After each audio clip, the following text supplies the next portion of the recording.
Hey guys, we hope you enjoyed this free clip of aggressive progressives on the Young Turks. This is just a preview of what you will receive with TYT membership. That means exclusive interviews, panel discussions, and more of Jimmy, and of course, me. Check out this next clip, and if you like what you see, you can access full episodes of Aggressive Progressives by becoming a member. Head to tyt.com/join now.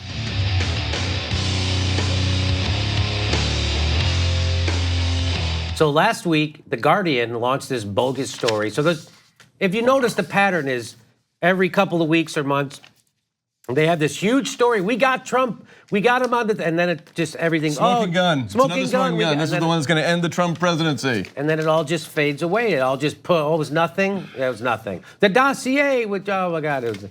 So they did one of these things. So there's this guy named Luke Harding who wrote a book called Collusion, which is all about Donald Trump's collusion with Russia. And when he was interviewed about his book and asked to show evidence of collusion by Aaron Matei from The Real News, Luke Harding couldn't produce any. And he kept looking like an idiot in that interview to the point where he actually left the interview. And if you know Aaron Matei, the guy couldn't be more low-key and just asking straight questions. He doesn't raise his voice. He's not like me at all. He's very... and so Luke Harding has been writing one BS story after another about collusion in Russia because he's a grifter. And so we've shown you that. Aaron Matei has outed him. But when you lie on the behalf of the establishment, there is never a price to pay. Luke Harding is pushing the most wild conspiracy theories, and no one's ever going to call him a conspiracy theorist, even though that's what he is. And he's a propagandist. And so he wrote an article that made its way into the Guardian last week. The article is headlined, Manafort held secret talks with Assange in Ecuadorian embassy. Exclusive. Trump ally met WikiLeaks founder months before emails hacked by Russia were published. Just even in that sub-headline, it says emails hacked by Russia. There's no evidence of that. They just now print it as fact. They have no evidence that that happened. None. And now it's just fact. That's how propaganda works. You just say it over and over and over, and people just it just starts to seep in. So I read this. So this was reported ubiquitously. This article was re-reported in the establishment press and in independent press also, and uncritically reported. And it just goes to show you how establishment propaganda works. And the people who re-reported this story uncritically, I have to think they didn't even read the goddamn article. Because when I read it, and I'm, again, C student, dumb jagoff nightclub comedian, I saw right through this article. So there's lots of people who went to much better colleges who are much smarter than me who read this same article and either turned off their critical thinking skills or didn't care. So I'm going to just take you through this article and show you how ridiculous it is. So this article claims that Paul Manafort met 3 times at the Ecuadorian embassy with Julian Assange. Well, let's go through the article and I'll show you how garbage it is. So Donald Trump's former campaign manager, Paul Manafort, held secret talks with Julian Assange inside the Ecuadorian embassy in London and visited around the time he joined Trump's campaign. The Guardian has been told. By who? We'll never know. Sources have said. Sources? What sources? We'll never know. Sources have said Manafort went to see Assange in 2013, 2015, and in the spring of 2016, during the period when he was made a key figure in the Trump's push for the White House. Manafort's first visit to the embassy took place a year after Assange sought asylum inside. 2 sources said. Why don't you just say 40 sources? Why not say 50 sources? Why not say sauces? Why not say like a gravy, a brown gravy. Why not say sauce? 2 sauces said. And I keep it a pack of each of my purse. It's got the same credibility. Yes. I'm telling you, So I can't think of a sauce, or I would say it. I mean, neither. So going back to this article, a separate internal document written by Ecuador's Sinane Intelligence Agency and seen by The Guardian lists Paul Manafort. So can I just tell you the irony of this? So they're quoting a document by the intelligence agency of Ecuador, which we've also shown you has been compromised by the Goldman Sachs and the banks, and they've taken a payoff and all that stuff. So now they've turned on Julian Assange, right? And so now they're in cahoots with the Western intelligence community, the CIA, the MI6, in getting rid of Julian Assange. So they're in cahoots now. So watch the irony here is that they're now quoting, this Guardian article is quoting an internal document from their intelligence agency in Ecuador about Paul Manafort, and the document misspells Paul Manafort's name. How frickin' reliable is this document that misspells his name at beginning? So this is what they're quoting. A separate internal document written by Ecuador's Senate Intelligence Agency and seen by the Guardians lists Paul Manafort as one of several well-known guests. It also mentions Russians. That's amazing. I love that. It just says it mentions Russians. It doesn't say it mentions. It was probably Russian dressing. There you go. That's the sauce that we're talking It's the about. Russian Special dressing. sauce. Russian So it doesn't say it mentions Russians were also present, or it just says it mentions Russians. It could have said no Russians were involved in this, but it mentioned Russians. So what the Guardian is hoping is, I guess, is that when you read this, you'll just go, I'll just ignore that. That means absolutely nothing. That's what that means. By the way, an idiot like me thinks The Guardian is some kind of reputable paper because it's in Britain. No, I'm serious. I'm like, oh, The Guardian. Yeah. These people went to school. Yeah. You know what? British accents. British Very accents. credible. Yeah, and so you know who else? Rupert Murdoch also owns a lot of newspapers in Britain. That's true. So this, I love that. So it also mentions Russians, and that's it. It doesn't say what it says about Russians or what Russians are involved. It just says it also mentions Russians. Oh, so what a horrible job of propaganda. And it's like, oh, throw in Russian. Oh, yeah, it also said Russians. What? I don't know. Don't worry. Just say Russians. Just say it. And just imagine people who re-reported this story uncritically. How the F can you read this story and not be drunk or asleep and still re-report this uncritically? This is crazy. And by the way, this gives Trump credibility. Oh, no because doubt. when he says fake News, now it lands. now it lands. Yes. Well, they've been doing this over and over. This whole Russiagate thing is fake news, and that's why it lands when Trump says it. That's right. Again, according to the sources, Manafort returned to the embassy in 2015. He paid another visit in the spring of 2016, turning up alone. Around the time Trump named him as his convention manager, the visit is tentatively dated to March. Let me just show you this. Manafort's 2016 visit to Assange lasted about 40 minutes. One source said, adding that the American was casually dressed when he exited the embassy, wearing sandy-colored chinos, a cardigan, and a light-colored shirt. That seals it. That seals well, it. that seals it. Doesn't it? If you can say how someone was dressed, then it's like, Margaret, they have how he was dressed. It's got to be true. A cardigan? You can't make that up. What is he, a novelist? See, you're joking, but it does add an air of authenticity. It does. To So it, you specificity. you give specificity and a detail. It makes it seem, well, it must be true. They said he's wearing a cardigan and chinos. Except It was Mr. Rogers. that was Mr. Rogers. No, except if you know anything about the Ecuadorian embassy, if you know anything about the UK is the most surveilled city in the history of the world, right?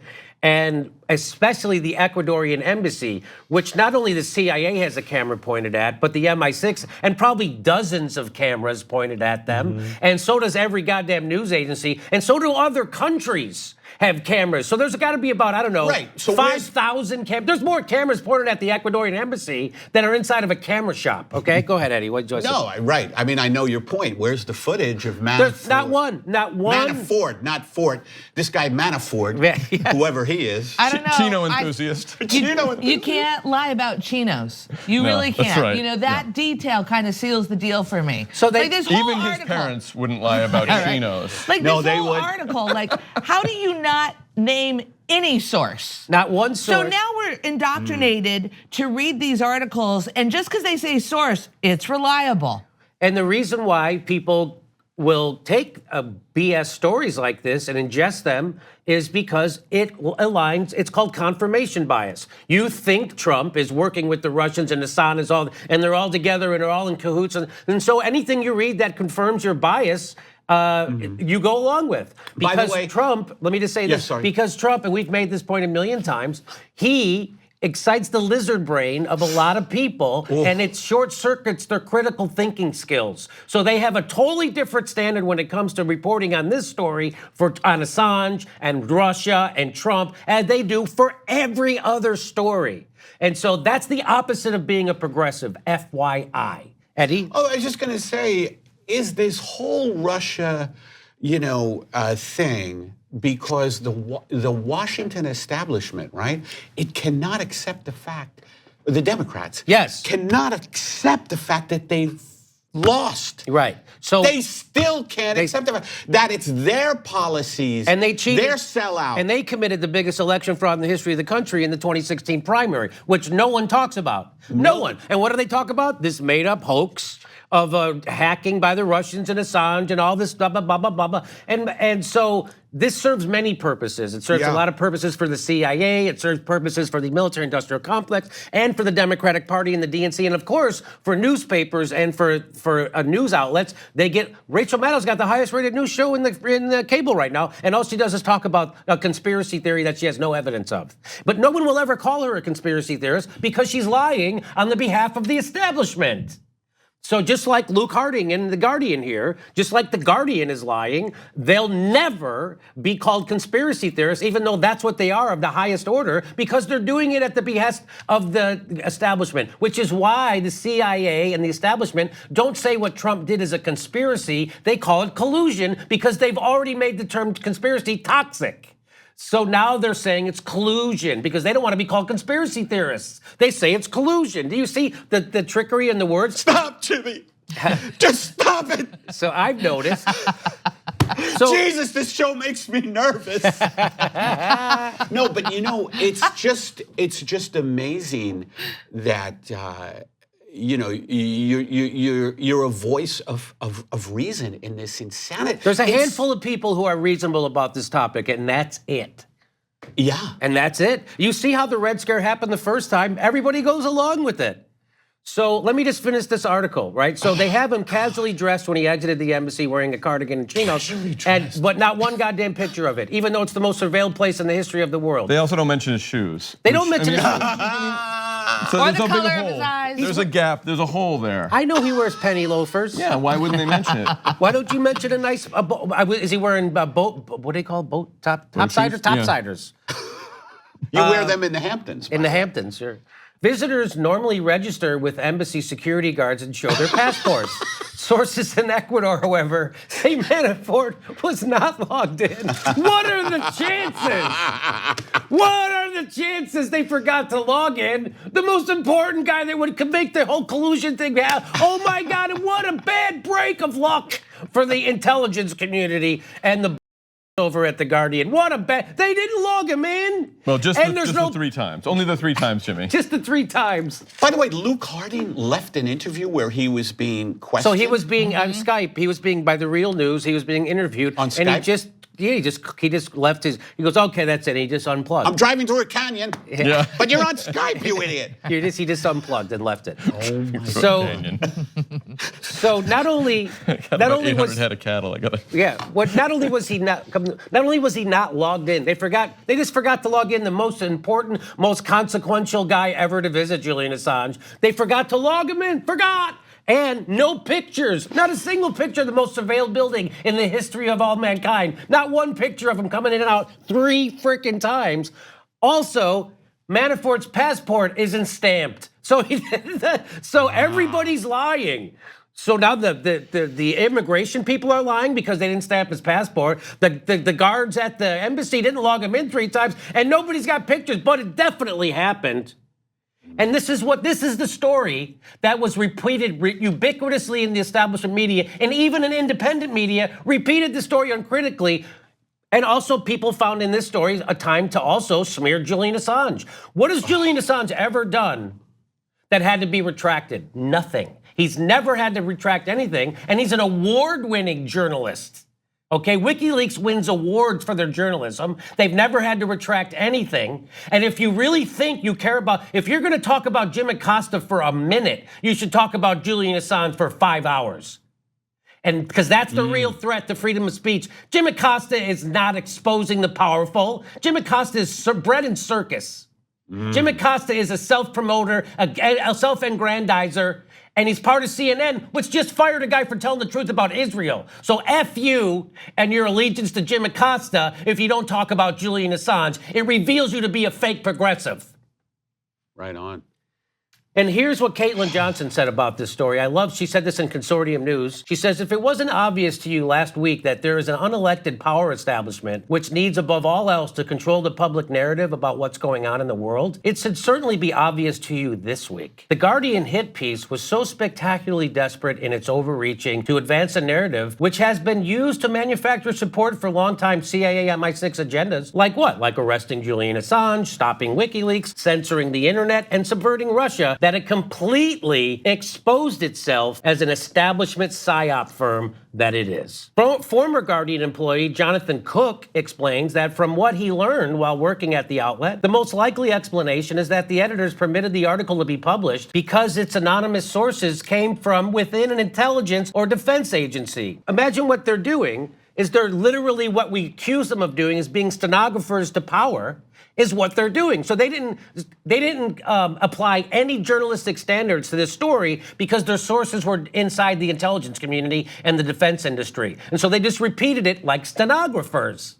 So exactly what we said they do, they do. One more thing. So here's more from Jonathan Cook. He said, I worked for The Guardian for a number of years and know well the layers of checks that any highly sensitive story has to go through before publication. In that lengthy process, a variety of commissioning editors, lawyers, backbench editors, and the editor herself, Kath Veneer, would normally insist on cuts to anything that could not be rigorously defended and corroborated. And yet, this piece seems to have been casually waved through, given a green light, even though its profound shortcomings were evident to a range of well-placed analysts and journalists from the outset. That, at the very least, hints that The Guardian thought they had insurance on this story. And the only people who could have promised that kind of insurance are the security and intelligence services, presumably of Britain, the United States, and or Ecuador. So as Glenn Greenwald says, in sum, The Guardian published an article today that it knew would explode into all sorts of viral benefits for the paper and its reporters, even though there are gaping holes and highly sketchy aspects to the story. That's a media pattern we've seen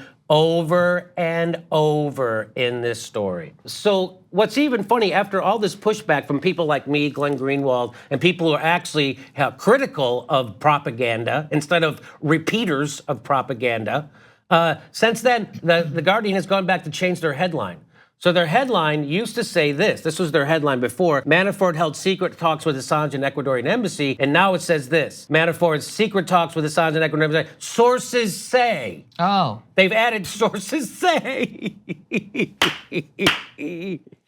So how much time do we have? How much time? 4 minutes. Oh, we got some time left. So sources say. Let me just say, this is WikiLeaks. Remember this day when The Guardian permitted a serial fabricator, Luke Harding, to totally destroy the paper's reputation. WikiLeaks is willing to bet that The Guardian $1 million and its editor's head that Manafort never met Assange. Wow. So this, again, let me throw it to my panel. You know how I feel about this. You know what's crazy to me is there's a second part to this story. The second part to the story is then Politico then ran an article backing up this article in a weird way.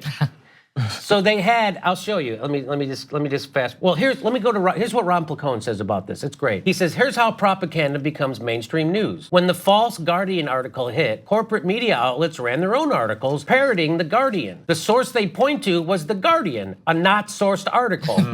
It's a real life game of propaganda telephone, and that's what this is. And those stories also remain in, online forever and ever. Even if The Guardian were to go back and retract this, yes, all those stories that refer to it stay forever. Yeah. Forever. So that remains. So then Politico, get this. So this is so then you don't think the intelligence agency has infiltrated news organizations ubiquitously? Just like go look up a video, go to YouTube and look up the Church Committee hearings.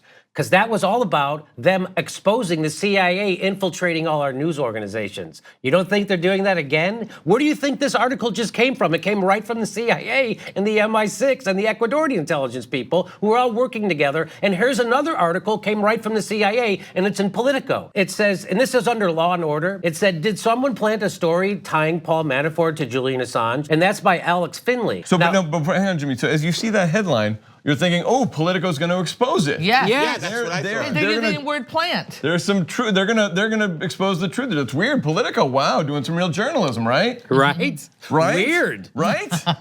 Weird. But the story is written by a guy, if you look, it says Alex Finley. Now, Alex Finley is a fake person. No. Not a real person, Alex Finley. Cardigan wearer? Maybe he's wearing chinos and topsiders right now. So they do a story. Did someone plant a story tying Paul Manafort? And so what this story is all about is defending Luke Harding, because Luke Harding is a tool of the CIA, MI6, and the intelligence communities, and he's a stenographer to power, and he's been printing every BS story possible about this. And so now they rush to do a story because now they see how he's being discredited, which will discredit all of the stuff he's done. So now they got to go save him. So they get a CIA guy under a fake name to then plant a BS story, and Politico runs it. Unbelievable. Hey, No journalistic standards, no editing, no nothing. Eddie? Well, one thing I don't understand is the CIA planning. This would be an anti-Trump story. Now, isn't the CIA? But Trump wants to get Assange, which makes this so even crazier. Right. So let me just finish this, and because we're almost up against the break. And so here is how the fake CIA guy under a fake name in Politico. They admit this. They admit that he's a fake guy.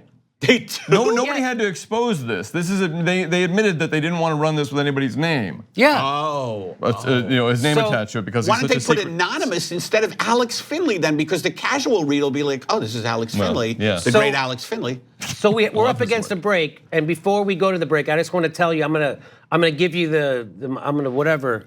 spoiler alert about this article. Is this fake CIA guy in Politico says Luke Harding got tricked by Russia. We'll be right It back. all comes It all around. comes back. We'll be right back. Hi, everybody, welcome back. I'm just explaining to everybody why Howard Stern's allowed to have a show. All right, welcome back, huh? We got rid of those freeloaders. And this feels better. It does to feel be- better. Yeah, now we're behind a paywall. Behind the paywall. This feels right. You can Yeah, you can tell the doesn't it? truth, Jimmy. You don't have to hold back anymore. What do you really think about Rachel Maddow? Isn't it amazing to see someone like Rachel Maddow just crazy because she doesn't scream or it isn't obvious that she's on coke like Alex Jones. No one's gonna call her. No one's gonna call her. I don't know if Alex Jones is on coke. I shouldn't Or say Rachel that. Maddow, for that matter. I'm pretty sure Rachel Maddow. It's on. She looks. I'm gonna say she looks like it. I'm not saying she's on coke. I'm Is saying she someone like looks- Maddow just lazy with her reporting? No, again, these are all just like Keith Olbermann. It's like Trump. Olbermann, Trump oh. excites the lizard brain in her part of her brain, and she loses all critical thinking skills. But she's also proven to everybody before she's willing to push an establishment narrative, even though and she knows it's a lie. Like she said that Bill Clinton didn't sign NAFTA, and she did that during the campaign, and she knew that was a lie. She also was given the directive. According to, if you believe Ed Schultz reporting, Ed Schultz said that Andy Lack was joined at the hip with the Clinton campaign, and he was given an instruction not to cover Bernie Sanders, and he wanted to cover him anyway, so they fired him. So guess what that means? That means Rachel Maddow went along with it, and Chris Hayes, and the rest, and fake tough guy Lawrence O'Donnell. They all went along with it. Fake tough. Otherwise, they would be fired right now, just like Ed Schultz, because they don't give a crap. Look what they did to Phil Donahue. Phil Donahue had the number one show on their network, and he was against the Iraq War, and they fired him for it. And you think they would have him back on all the time now because he was the one of the guys who got it. No. And the people who got it wrong got promoted. The people who got it right get fired. And Rachel Maddow, Chris Hayes, and fake tough guy Lawrence O'Donnell know that. Well, and that's why they never go against the establishment narrative, which is why Chris Hayes tweeted out this very story that we're making fun of. Chris Hayes tweeted out this very story, and he said, if this is true, it's a big deal. Could you imagine Chris Hayes in the 50s and tweeting out something about, if there was Twitter then, tweeting out Joe McCarthy's investigation going, if this is true, it's a big deal. That's called pushing propaganda because he knows he won't get in trouble for pushing a false narrative because it's at the behest of the establishment. And that's what happens when you get paid $30,000 a day like Chris Hayes. It eats away at your integrity, and now he doesn't have any. Yeah, but what's really insidious about these people, Maddow, Hayes, fake tough guy, Lawrence, O'Donnell, is that they're considered the freaking progressives. They're not progressives. They're corporatists. They are the enemy of progressives. Why do you think? They're presented as if they're progressives. I know they're not. They're the ones who they kneecap Bernie. They buried him. Well, see, then isn't that perfect that they're the progressives? So if you are more left of them, you're crazy. Then you're crazy. You're a purist. That's what, and I want to tell this to Maddow. That's what's going on in my private life. My friends attack me now. Yes, because of her. They're like, you're crazy. You're crazy. No, she's actually a conspiracy theorist. They call me the conspiracy theorist. I know, because you don't. This is the craziest thing about the Russiagate. If you don't buy into their conspiracy theory, which is what Russiagate is, they call you a conspiracy theorist. No, I'm debunking your conspiracy theory. That's the opposite. But of course, if you push a conspiracy that favors the establishment, you'll never be called a conspiracy theorist. Ever. You'll never, ever. As soon as you go against them, which is what we're doing, even though we're debunking a conspiracy, they call it a conspiracy theorist. That's how that term has been weaponized by the CIA since the 60s. They weaponized the term conspiracy theorist to make people who were onto the Kennedy assassination seem crazy. And now they do it all the time, even though the biggest pushers of conspiracies and fake news, guess who the biggest pushers of conspiracies and fake news is? The frickin' government. And they always have been. Always. Saddam has WMDs, we gotta go in there. That's a conspiracy theory, it was false. We gotta go into Libya because blah, blah. That's a conspiracy theory. Assad's gassing his own people, we gotta go. That's a conspiracy theory. These are all made up. Jimmy, I'm sorry, I just kind of have to disagree because I think ultimately, gentlemen, my sources say that MSNBC is reliable. Your sources. Your sources. And is your source sources. The Guardian? I can't tell you who my source is. It's a secret source? Secret source? Is that like Secret Santa? Secret source. Secret sauce is what McDonald's had. Secret sauce. And it's made with Russian dressing. But also, Jimmy, it's made with Russian. It's unbelievable.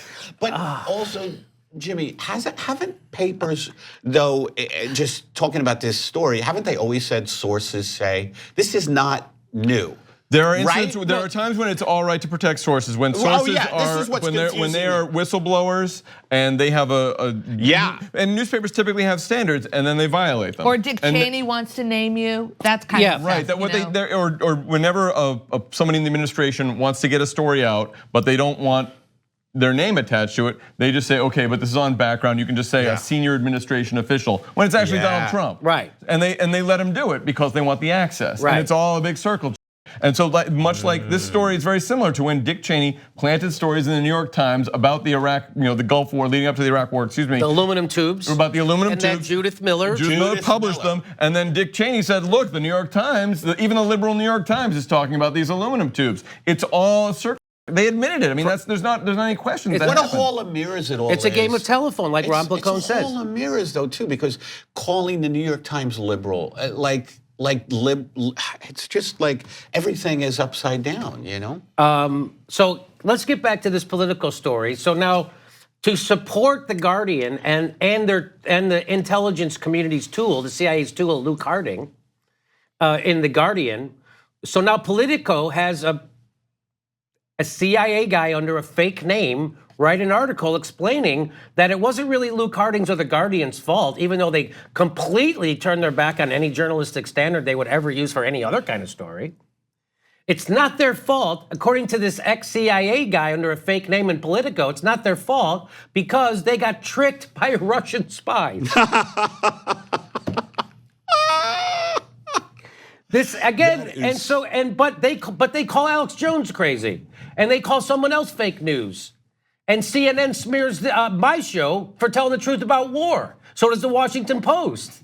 That's how this game works, but they'll never do that to them. Did CNN smear your show? Oh yeah. That's good publicity, That's great. Jimmy. It actually is a badge of honor, right? Because CNN constantly lies about war. They'll fire you for telling the truth about Israel. Look what happened to Mark Lamont Hill. And they smeared us. They called us conspiracy theorists because we asked for evidence in the Syrian war. That's called, now you're a conspiracy if you ask for evidence.